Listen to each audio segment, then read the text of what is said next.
Seguiremos en el día de hoy aportando las correspondientes explicaciones sobre la importancia y trascendencia del gnosticismo.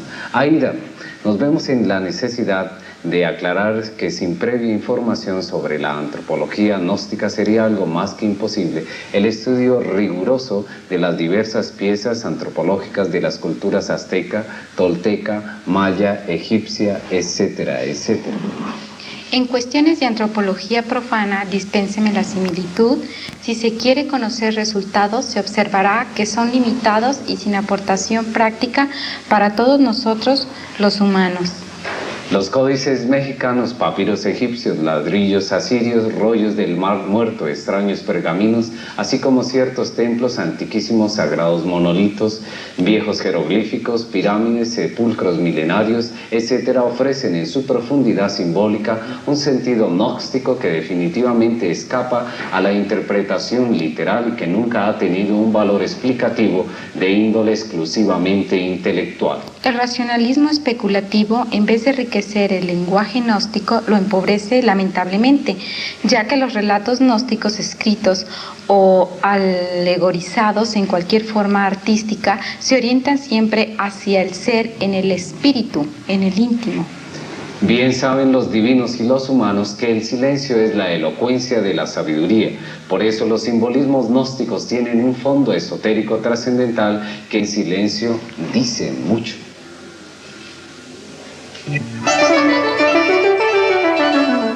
La cábala de predicción.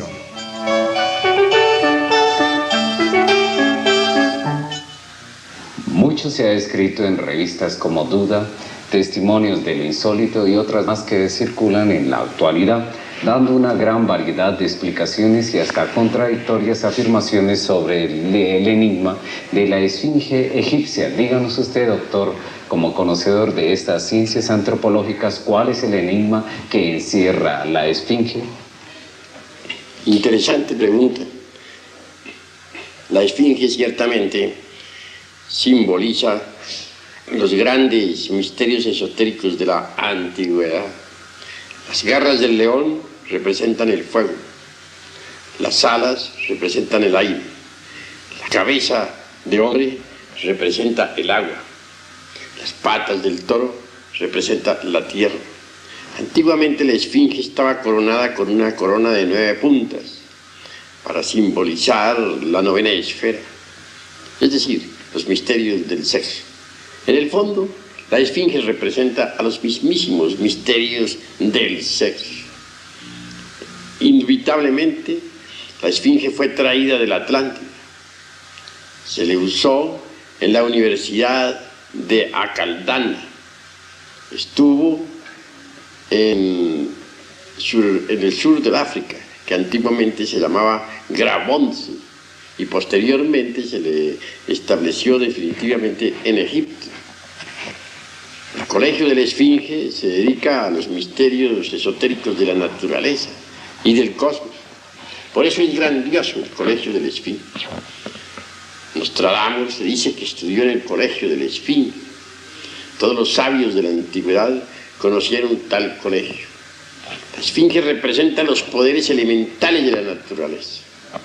Se nos ha dicho con gran acierto que la contraparte sutil o espiritual de esa esfinge que vemos allá en el Egipto es un deituso muy especial que en sí mismo contiene los secretos de la vida y de la muerte. Bajo la esfinge existe un templo secreto en el que están los 22 arcanos del tarot. La puerta de entrada, muy raros son los que la conocen. Bien vale la pena que estudiemos siempre los misterios de la esfinge. Ella permanece allá en el desierto, aguardando ser descifrada. En el fondo, la esfinge es el hombre mismo. Y esto es bastante interesante de por sí. La esfinge viene a indicarnos el sendero secreto, que a conducirnos inevitablemente hasta la liberación final. Develar el misterio de la esfinge, él lo indica, mas cuán pocos son los que develan tal misterio. Quien llegue a descubrir todos los misterios de la esfinge se vuelve un sabio. Doctor, es cierto que los egipcios eran descendientes de los atlantes y que de ellos aprendieron los misterios como la cábala, etcétera, y que cuando vino el hundimiento, o sea, el diluvio, ellos transportaron la esfinge a Egipto. Si eso sucedió, ¿cómo lo pudieron haber hecho? No, ciertamente, y en nombre de la verdad, tenemos que decir que la esfinge viene del Atlántico. La sociedad de Acaldana era una sociedad de sabios. Tenía siempre frente a su edificio la esfinge. Después de la sumersión del continente Atlante, entre las embravecidas olas del océano que lleva su nombre, la esfinge fue llevada al sur del África, que entonces, repito, se llamaba continente de Grabontzi, y posteriormente se le colocó en Egipto. Pero debemos afirmar con gran énfasis que también existen en Egipto muchas esfinges. Recordemos nosotros la calle de esfinges que hace poco se descubrió. Frente a cada esfinge blanca se halló una esfinge negra.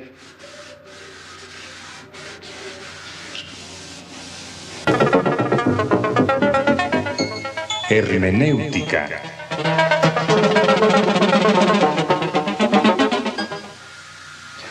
Doctor, ya que usted es el fundador y director de la Asociación Gnóstica de Estudios Antropológicos y Culturales, ¿qué nos puede decir acerca de Tlaloc y Tlaloca, fundadores de Tenochtitlan? Ciertamente nosotros los mexicanos tenemos aquí en nuestro país verdaderos portentos de sabiduría antigua. Indudablemente, Tlaloc, el dios de la lluvia, es un deiduso que ciertamente existe, pero su verificación solo puede ser realizada por sujetos que hayan desarrollado los centros superiores del ser, es decir, la clarividencia, la intuición, la clariaudiencia, etc. Tlaloc, para los esoteristas, vive normalmente en el mundo de las causas naturales. El Tlalocan es precisamente un paraíso molecular, existente en la quinta coordenada. Los antiguos bien sabían de tal paraíso. En el Tlalocan están las criaturas de las aguas, que obedecen a Tlaloc.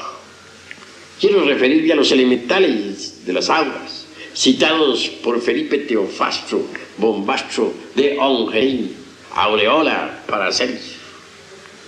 Así pues, que todos esos deitusos de nuestro país tienen existencia real.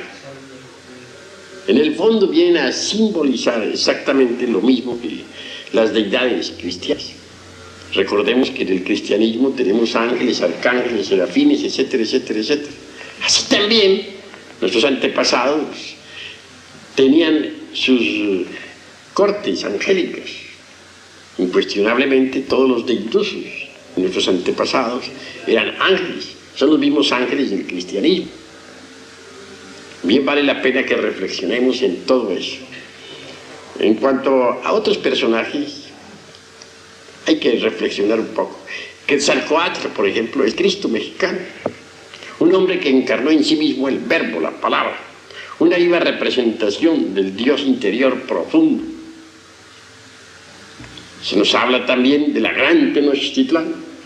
Indubitablemente que Huitzilopochtli fue el fundador, el esotérico de la gran Tenochtitlán. Huitzilopochtli es como un arcángel para los antiguos. Y en cuanto a nosotros, los miembros de la Asociación Gnóstica de Estudios Antropológicos y Culturales, le seguimos en el fondo recordando con gran amor. Es decir, le rendimos culto en nuestro corazón.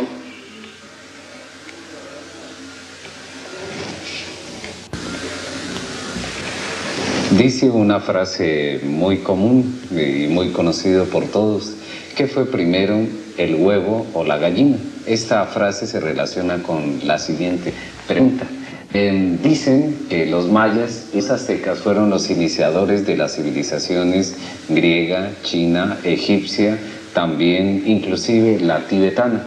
Si es este el caso, ¿es una realidad o es el caso contrario, que estas civilizaciones vinieron a formar las nuestras?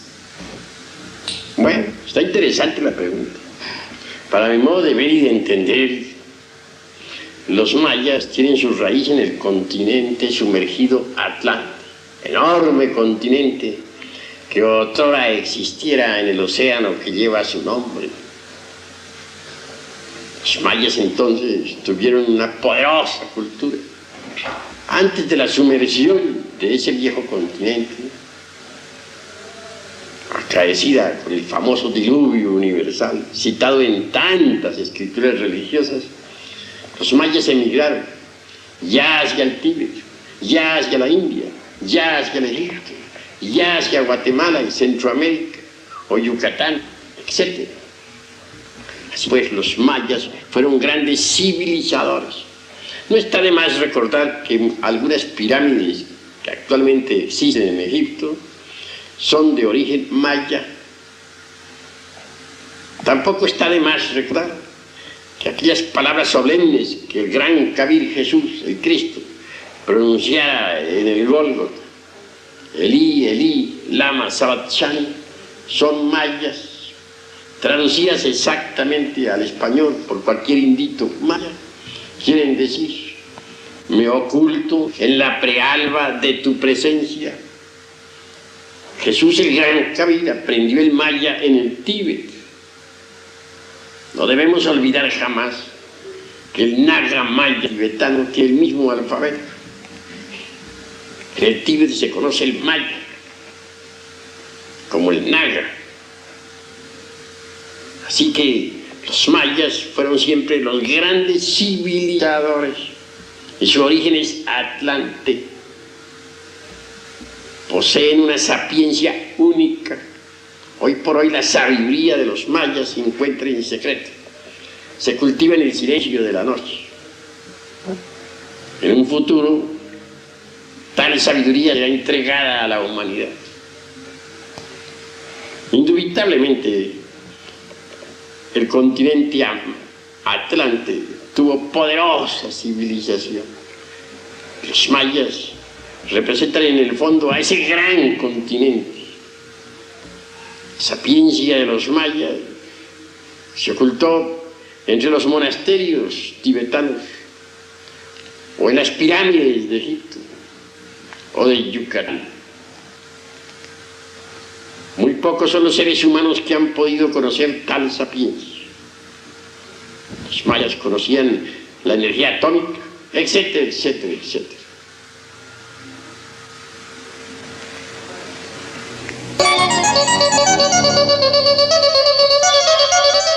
El cosmos y usted.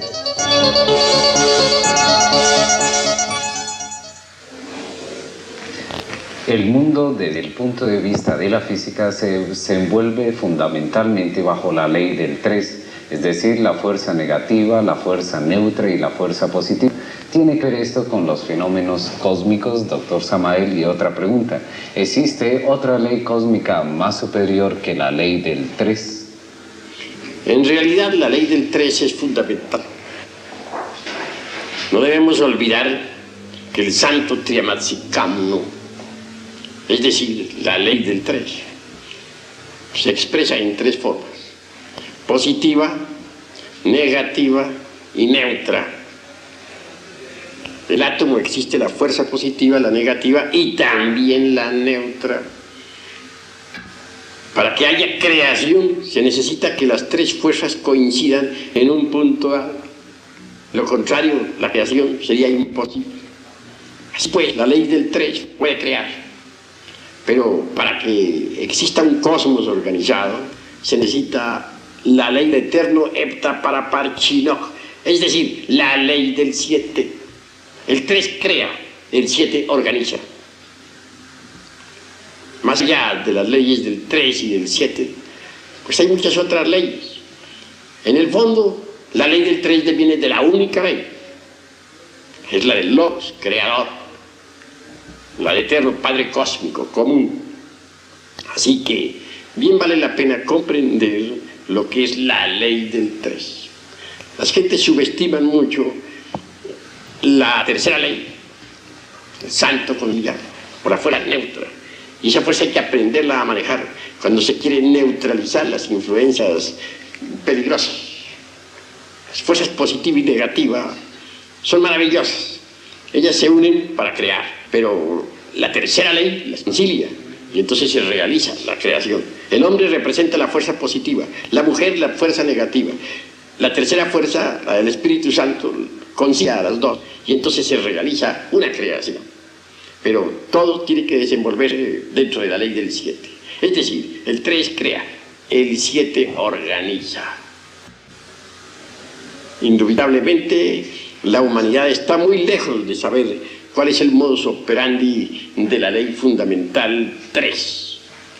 En todo caso, el Padre es el 1, el Hijo 2, el Espíritu Santo el 3. Son, como dicen las Sagradas Escrituras, 3 personas distintas y un solo Dios verdadero. Dios, en el fondo, la única ley, pero para expresarse necesita derivarse en 3 aspectos que son creadores. El Santo Triamasicam indubitablemente jamás queda embotellado en los mundos, nunca. Empero puede crear y siempre crea. Conocemos perfectamente algunas de estas cosas. Me imagino que igual le sucede a los televidentes. Usted habló hace un momento sobre la ley de los 7. Existen 7 planetas, fundamentados en la frase de Hermes Trismegisto, lo que es arriba es abajo. ¿Cómo actúan estos 7 planetas sobre nosotros? Bueno, obviamente existen 7 planetas bien conocidos en la astronomía. Pero dentro de nuestros estudios esotéricos nos interesan más bien los planetas psicológicos. Tal como es arriba es abajo. El microcosmos es análogo al macrocosmos. En nosotros, en nuestro interior, en nuestra psiquis, tenemos la viva representación de los 7 planetas. Empero, existen transmutaciones metálicas durante el trabajo de autorrealización íntima del ser.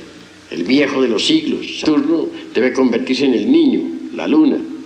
El Júpiter tonante que llevamos dentro debe transformarse realmente en el Mercurio de los sabios, en la inteligencia, en la sapiencia.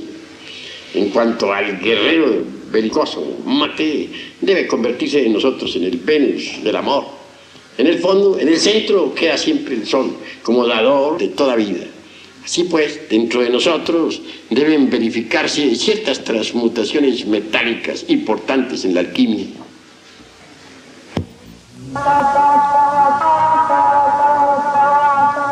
Diálogos extraños.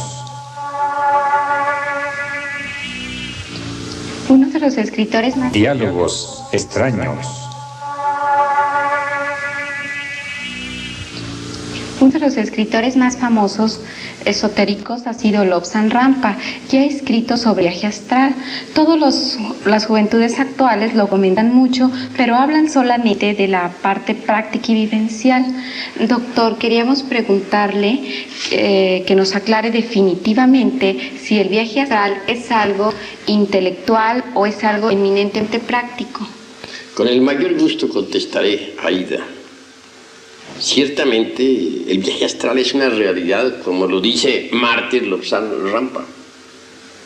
El hombre auténtico, incuestionablemente, posee un cuerpo astral. Este es un cuerpo maravilloso, extraordinario, y sabe usarlo a voluntad. La parte práctica de esta cuestión es muy fácil. Hallándose uno en un estado de transición existente entre vigilia y sueño, suavemente puede levantarse de su lecho con gran naturalidad. Entonces verá con asombro que el cuerpo físico queda en la cama dormido. Ya fuera de la forma densa, uno puede viajar a través del espacio, dirigirse a otro planeta, investigar los misterios de la vida y de la muerte, ponerse en contacto con los seres inefables, etcétera, etcétera, etcétera. En todo caso, lo importante sería aprovechar el estado de transición existente entre la vigilia y el sueño. Y al levantarse, hacerlo con gran naturalidad. No se trata de levantarse mentalmente o intelectualmente, como dices tú, sino realmente. Lo que estoy diciendo debe traducirse en hechos. Obviamente, durante el estado de transición existente entre vigilia y sueño, las conexiones que unen el cuerpo astral al cuerpo físico quedan sueltas. Y por lo tanto, al levantarse en ese momento, se producirá el desprendimiento del astral. Este libre puede viajar a través del espacio y dentro de él mismo, indubitablemente, estará la conciencia. Sí, pues, conscientemente podemos viajar a través del espacio estrellado. Esto es muy fácil. Es cuestión únicamente de poner atención al estado existente entre vigilia y sueño. Eso es todo. Otra pregunta más ahí con relación a todo ello. Se sabe perfectamente que el viaje astral se realiza en el mundo de los sueños. Bueno, sabiendo ello, también nos preguntamos en estos momentos a dónde van ese grupo de personas o a dónde han ido ese grupo de personas que han desaparecido en el Triángulo de las Bermudas, o famosamente conocido como el Triángulo del Diablo. ¿Van al plano astral o mundo de los sueños, o a qué lugar se dirigen específicamente? Bueno, ante todo debemos reconocer que existe la cuarta vertical, la cuarta dimensión. En el citado triángulo puede uno perderse en la cuarta vertical. Es decir, en ese triángulo por ti citado, algunos aviones han perforado la cuarta dimensión, o mejor dicho, han entrado en la cuarta dimensión. En todo caso, es una puerta para entrar en la cuarta dimensión. El que penetra por tal puerta ostensiblemente queda viviendo en la cuarta vertical. En modo alguno debemos sorprendernos si afirmamos enfáticamente que en la cuarta dimensión existe una humanidad completamente paradisíaca. La hay, eso es cierto, aunque los escépticos no creen en estas cosas. Pero, ¿qué importa a la ciencia y qué a nosotros?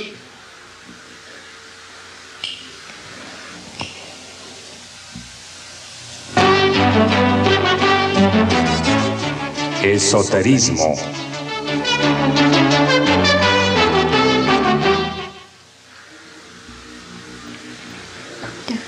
Doctor, finalmente he observado minuciosamente que tanto las esculturas mayas como los aztecas resaltan constantemente el simbolismo de la serpiente. ¿Cómo ve la antropología gnóstica este símbolo sagrado de las civilizaciones de Mesoamérica? Ciertamente que el símbolo de la serpiente es universal.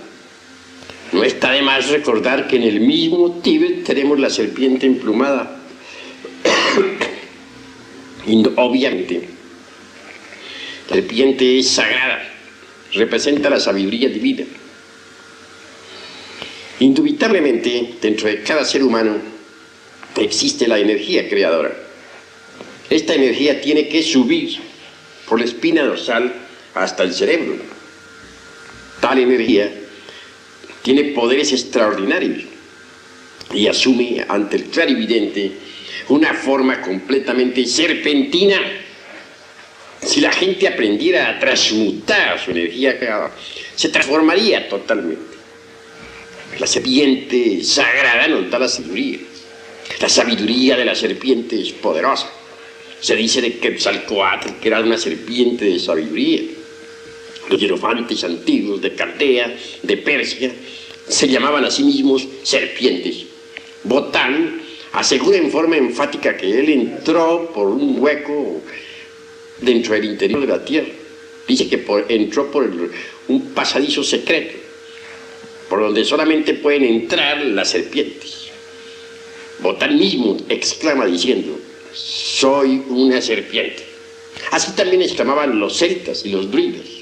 Así que la serpiente es un poder neoflamígero que está relacionado íntimamente con el sexo y que los indostanes llaman kundalini. Sube por el canal medular espinal de la secta gnóstico hasta el cerebro, cuando uno ha caminado por la senda de la más perfecta castidad. Entonces resplandece maravillosamente dentro del aura del universo. La serpiente tiene poder para darnos la sapiencia.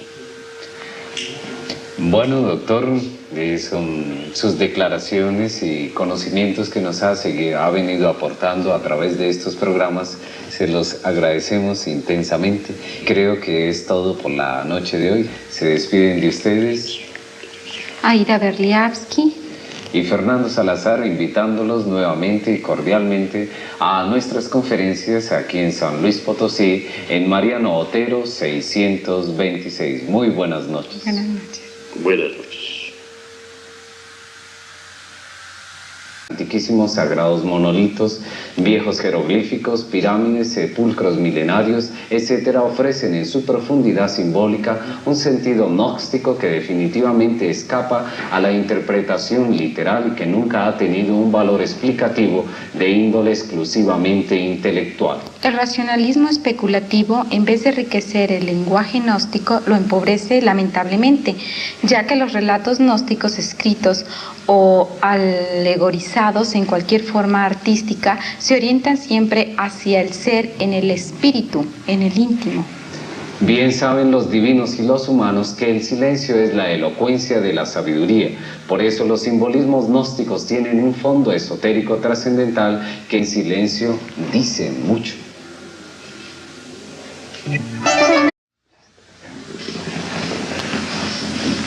Seguiremos en el día de hoy aportando las correspondientes explicaciones sobre la importancia y trascendencia del gnosticismo. Aida, nos vemos en la necesidad de aclarar que sin previa información sobre la antropología gnóstica sería algo más que imposible el estudio riguroso de las diversas piezas antropológicas de las culturas azteca, tolteca, maya, egipcia, etcétera, etcétera. En cuestiones de antropología profana, dispénseme la similitud, si se quiere conocer resultados, se observará que son limitados y sin aportación práctica para todos nosotros los humanos. Los códices mexicanos, papiros egipcios, ladrillos asirios, rollos del Mar Muerto, extraños pergaminos, así como ciertos templos antiguos.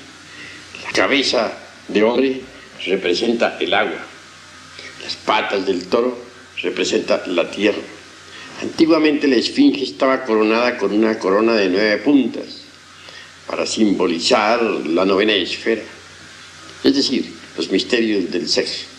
En el fondo, la esfinge representa a los mismísimos misterios del sexo. Indubitablemente, la esfinge fue traída del Atlántida. Se le usó en la Universidad de Acaldana.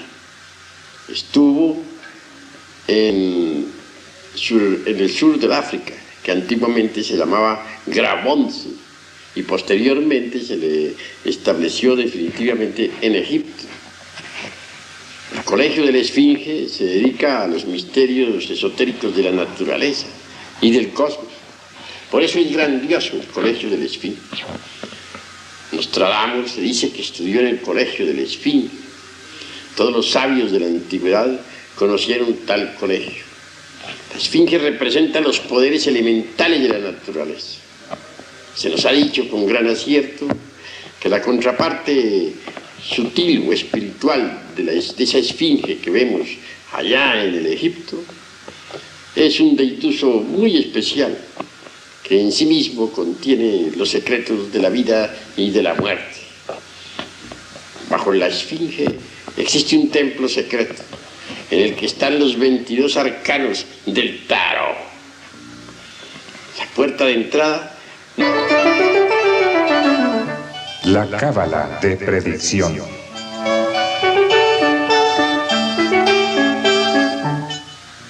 Mucho se ha escrito en revistas como Duda, Testimonios de lo Insólito y otras más que circulan en la actualidad, dando una gran variedad de explicaciones y hasta contradictorias afirmaciones sobre el enigma de la esfinge egipcia. Díganos usted, doctor, como conocedor de estas ciencias antropológicas, ¿cuál es el enigma que encierra la esfinge?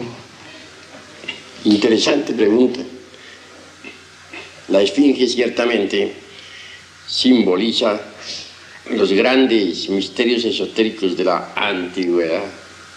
Las garras del león representan el fuego, las alas representan el aire.